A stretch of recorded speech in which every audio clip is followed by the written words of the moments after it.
The views and opinions expressed on this program are not necessarily those of this station, JVC Broadcasting Management, or its sponsors. With so many people living longer, the fear of outliving your money becomes a reality for many of us. Will I be a financial burden? Will I outlive my money? How will I be remembered? My name is Neil Himmelstein, president of Main Street Planning Group. Please contact me by visiting mainstreetplanninggroup.com. That's mainstreetplanninggroup.com, or call 631-647-4694. I will introduce you to strategies that will guarantee you will not outlive your money, that can guarantee you will not be a burden on your loved ones. Through a collaborative approach, we will uncover solutions that offer tax-efficient strategies, lifetime income, and legacy planning, choice, organization, direction, and education. That is the code we stand behind. Contact mainstreetplanninggroup.com. That's mainstreetplanninggroup.com, or call 631-647-4694. And listen to me every Friday at 3 p.m. as I host the Main Street Code for Financial Success, right here on 103.9 LI News Radio.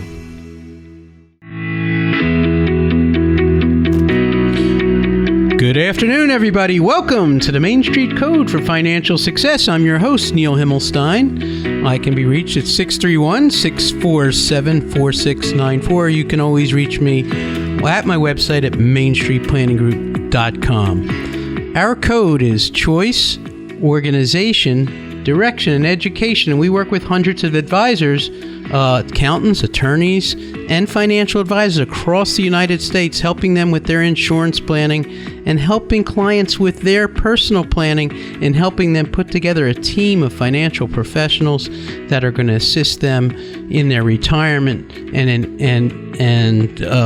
in your later years.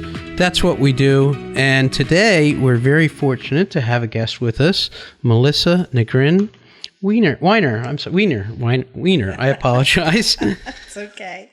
Melissa is a senior partner at Cona Law, and I have to tell you something. I work with a lot of attorneys and a lot of trust attorneys and elder law attorneys, and their whole approach to helping people is so different and so unique and so fantastic, and the way it should be. And what do I mean by that? You know, a lot of attorneys that you might meet are transactional in nature, you know, but your firm is not like that at all. Tell us a little bit about your firm and about what you do. Sure. Thanks, Neil. We really take a holistic approach to planning for people, for their families. When we meet with a family, we really try to understand the entire arrangement, the family line going in both directions. Are there children, grandchildren, or parents, grandparents that are in a particular situation that could affect everybody? And we really try to be a resource for people to deal with all sorts of issues. So we don't just stop when the paperwork is done. Right. Oh, no, that's huge.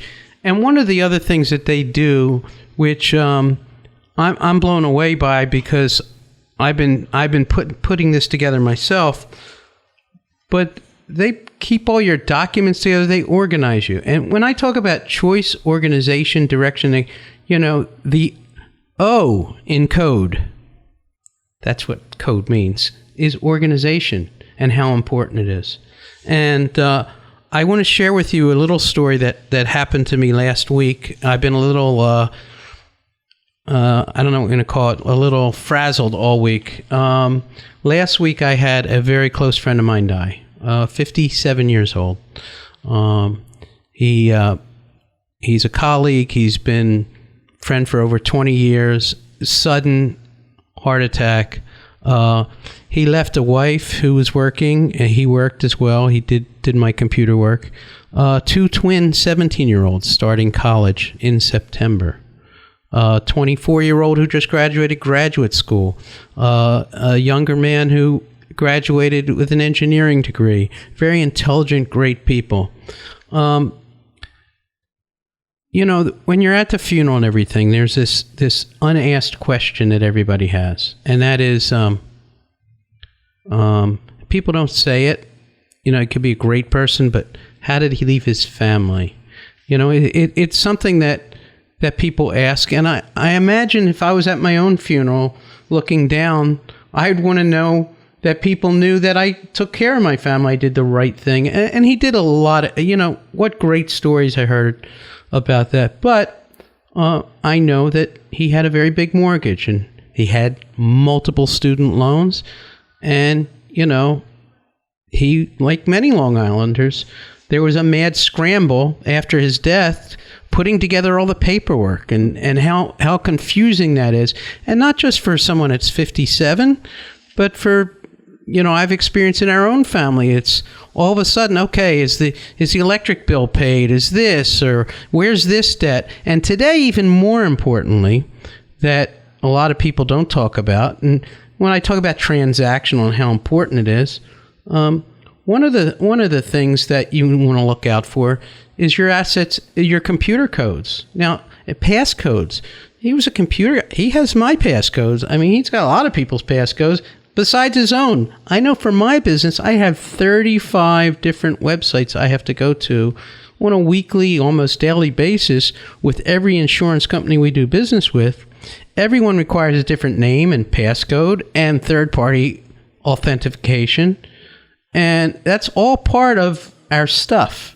So not only do we have papers and bills and online and this and that, and our wills. Let me tell you something.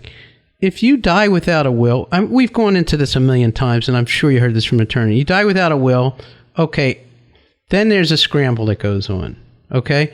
But even if you have a will, there's still a lot of assets you've accumulated, debt you've accumulated, things that have gone on in your life. And then when you talk about planning, some of the thoughts that come to my mind, the saving grace, I have to tell you, is we found a life insurance policy, okay, and it was a term policy. It was for $500,000. This is going to save his family's entire existence. Because otherwise, what were the 17-year-olds going to do?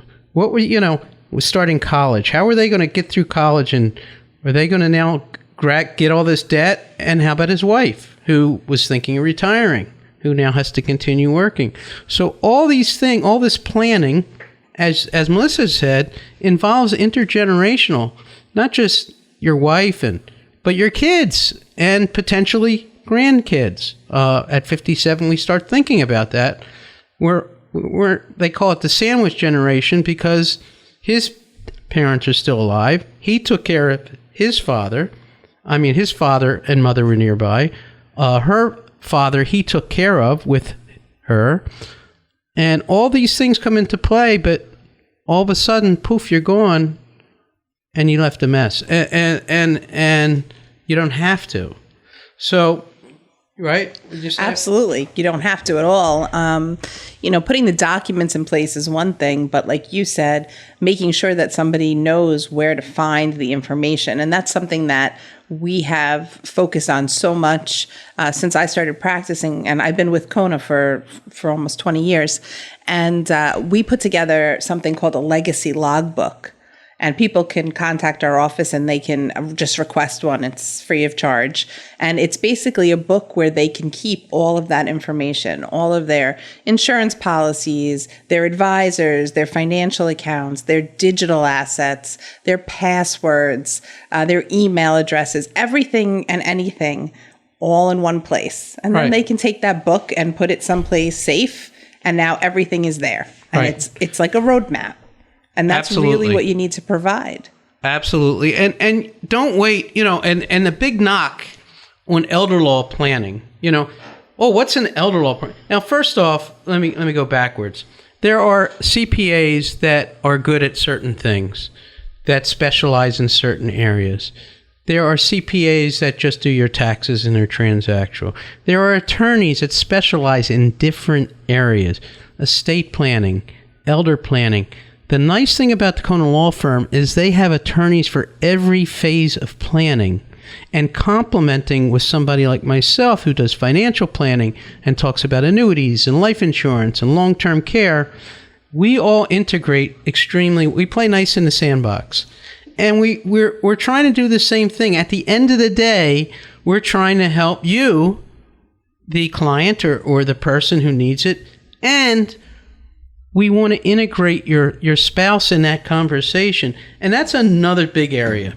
You know, so often as financial planners, we'll meet with one spouse or the other spouse, or one spouse is doing all the bills and doing all the managing, and the other spouse, and I know it happened with my mother and father, is left in the dark all the time. And we know that can create major issues. So you're listening to the Main Street Code for Financial Success. I'm your host, Neil Himmelstein. And again, if you ever want to reach me about any financial issues, insurance, investments, anything related to that, I can be reached at 631-647-4694. And you could visit me on my website, mainstreetplanninggroup.com. And you can reach Melissa. Melissa, how do they reach you? So people can reach me at my office at 631-390-5000 or at our website, which is conaelderlaw.com, or my personal email, which is mnegrin@conalaw.com. Excellent. So if you want to reach out to Melissa and you have some issues, let's talk about them. Or you could meet with Melissa and myself, and we can review your family situation and help you. We'll be right back after this brief break.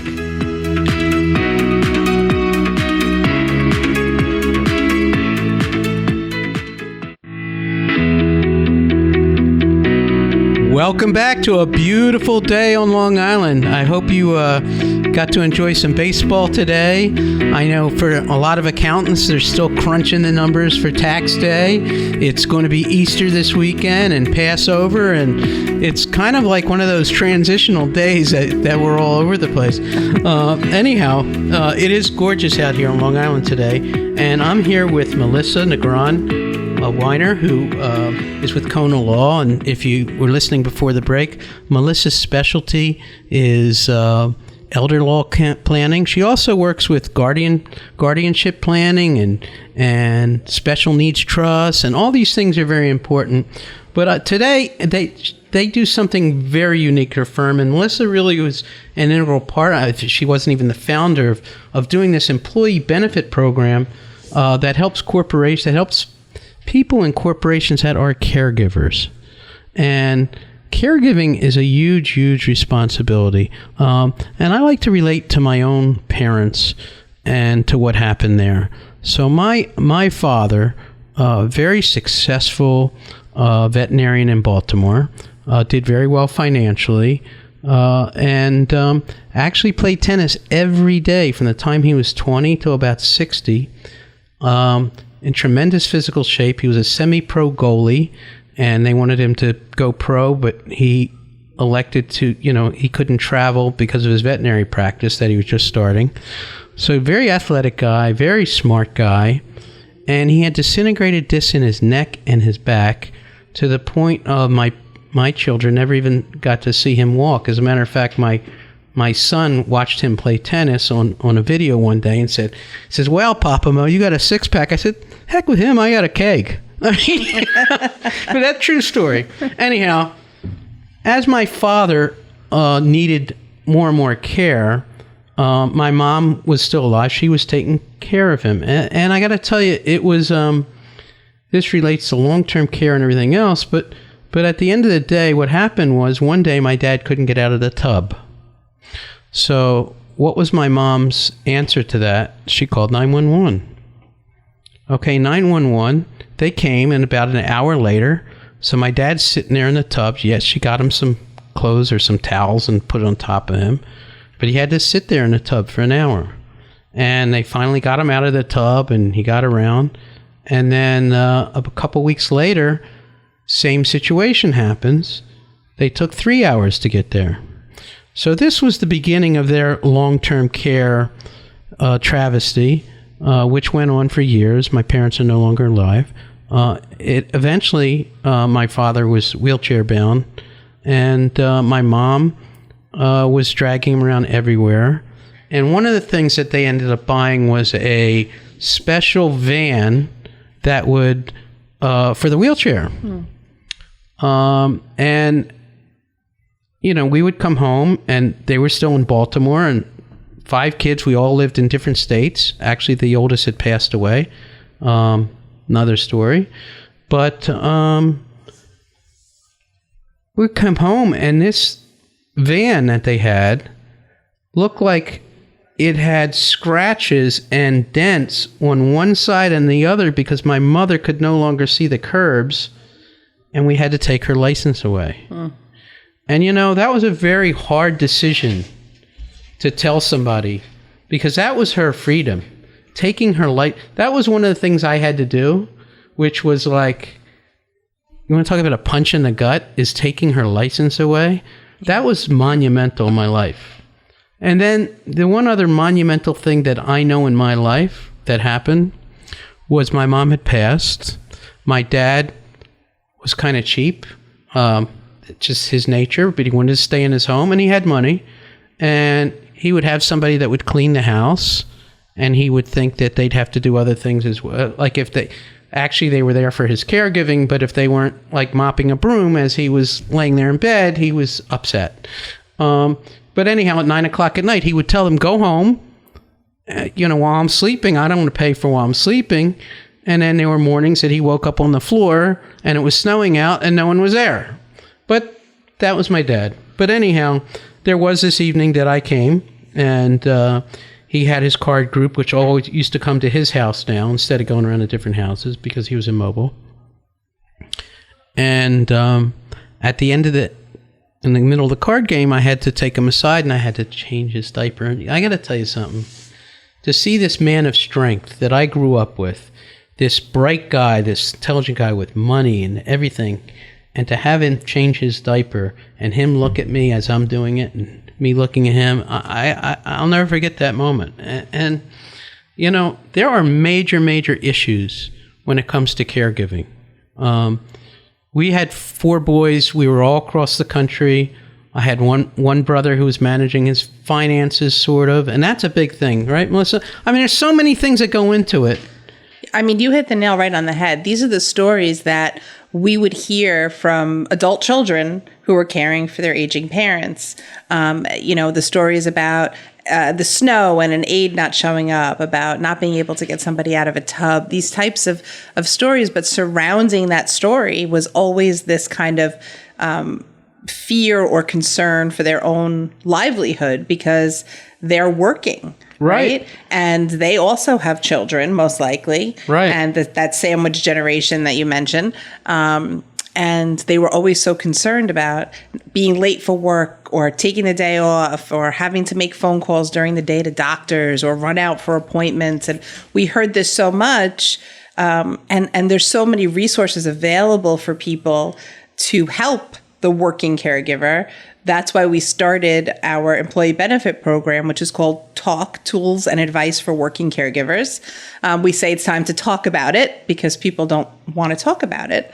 And really the whole idea behind it is us being able to educate people in the workplace. So we'll do a lunch and learn. Now with COVID, we're doing webinars so we can get to people at work when they have some free time to educate them about Medicaid and home care and how to get aides in the house and how to pay for those aides and all of the different things that are available that most people don't know about, that maybe it won't completely get rid of the burden, but it certainly helps. Right. Not only do they not know about it, but there's some other issues. Issues come up. I remember when my daughter was born. My daughter was hell on wheels. Now, you can read every kid book you ever. I didn't realize I had to put gate locks on my refrigerator, okay? I mean, this girl took out 5 dozen eggs and dive bombed them off of the changing table. I mean, she was tough. We had to lock her in her room at night so that she didn't, she was just all over the place. She was that kind of kid. But as you're adults, you don't realize the things. And one of the biggest things I want to come back to is as our parents age, we now have to be the caregiver for them. And now we have to kind of take the parent role. One of the big things is financially. And let's go back to my friend who just passed away. His term insurance was going to expire in 2 years. If this had happened 2 years from now, his family would be left with all this debt and no insurance money coming in, and it would be a disaster. Okay? They didn't even know he had this insurance. We had to find it. Okay? We had to find it after the fact. I did it from a little note, not from we found a policy or anything. It was a little note and say, hey, Neil, would you check this out? I discovered it. Okay? It's scary. And your parent may or may miss a bill. Okay? Or they may start having mental issues that you're not cognizant of. I know when you know somebody, and that's the biggest issue, is mental cognitive issues, Alzheimer's issues. We may not, and when we're close to people, we don't realize it. It's unless you see somebody every day, even when you're seeing somebody every day, you don't realize it comes on very slowly. So, I mean, things you have to look out for is bill paying and other things. And, we could talk for hours about this, and we are running out of time. I'm sorry. You're listening to the Main Street Code for Financial Success. I'm your host, Neil Himmelstein. I can always be reached at 631-647-4694. I hope to have Melissa back on our show. Melissa Negrin-Wiener is from Cona Insurance. How can I get a hold of you? Cona Elder Law, I apologize. That's okay. We're at ConaElderLaw.com is our website, and the phone number is 631-390-5000. You can email me at mnegrin@ConaLaw.com. Thanks for listening, everybody. Have a great day.